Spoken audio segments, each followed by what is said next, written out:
Natatandaan nyo yung nag-viral na nakabangga ng bata sa Oriental Mindoro na overspeeding siya, binangga niya sa pedestrian lane.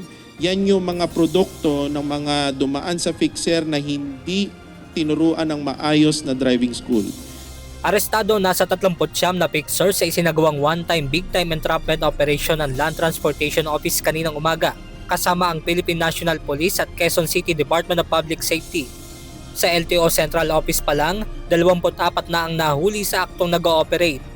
Oo, pero kinuha namin yung identity nila sa totoo lang para malaman natin kung sino-sino yung talagang mga fixer na yan kasi organized group din sila eh. Napansin ko. Kaya nag-operate kami ng isang biglaan na ganyan. Kasi mga iba't ibang area napansin ko, parang may mga connect na sila, parang meron silang parang pinaka-boss nila. Ayon kay Asek Lacanilaw, obligain din niya ang mga LTO Regional Director sa bansa na magsagawa ng operasyon kontra fixer. So yung mga previous na mga nakaupo, hindi talaga na nila sineryoso yung hulihan.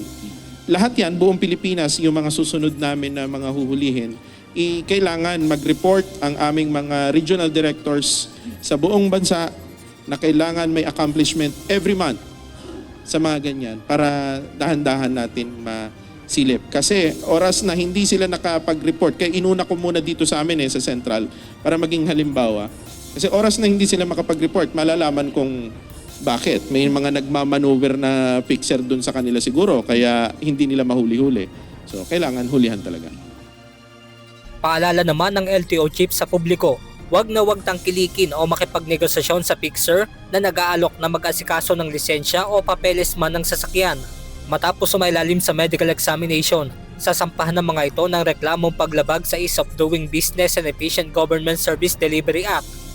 Samantala, mula sa pagiging regional directors, inilipat muna kahapon sa Central Office ng Land Transportation Office ang opisyal ng LTO Regional Office 4B at Region 7.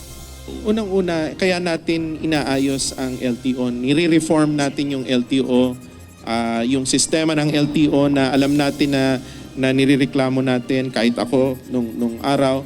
So, yung pagre-reform ng LTO, hindi kaya kasi siya overnight. Kailangan maging consistent yung magiging mga operation para talaga magkaroon ng impact at mabawasan at mawala sila.